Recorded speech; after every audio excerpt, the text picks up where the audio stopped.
hech qanaqa sir asrorlarni yashirmagan holatda uy sharoitida tabiiy brinza tayyorlashni ko'rsataman. Mushug'voy, keldingmi?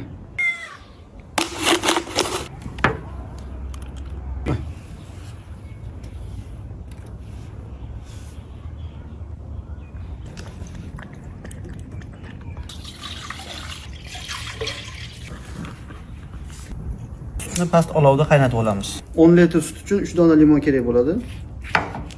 Limonlarimizni ichini yaxshilab siqib olamiz. Dananglarni ajratib olamiz endi. Sutimiz qaynab chiqdi, endi limon suvini quyib olamiz. Yarimchini qatiqni zardobidan quyib olamiz. Mana sutni tvorog'i ajrab chiqishni boshladi. Mana shu holatda 5 daqiqa qaynatib olamiz. Sut to'liq mana zardobidan ajrab chiqdi. Buni yaxshilab suzib olamiz. Bismillah. Suvni chiqarish uchun og'irroq narsa bilan bostirib qo'yish kerak bo'ladi.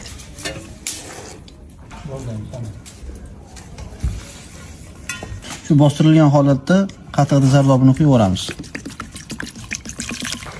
Namakob suv qilib quyib olamiz.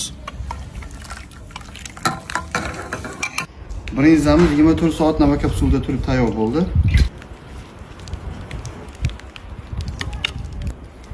Agarda yoqqan bo'lsa, mehnatimizni qadrlab, like bosib, siz ham tayyorlab ko'ring.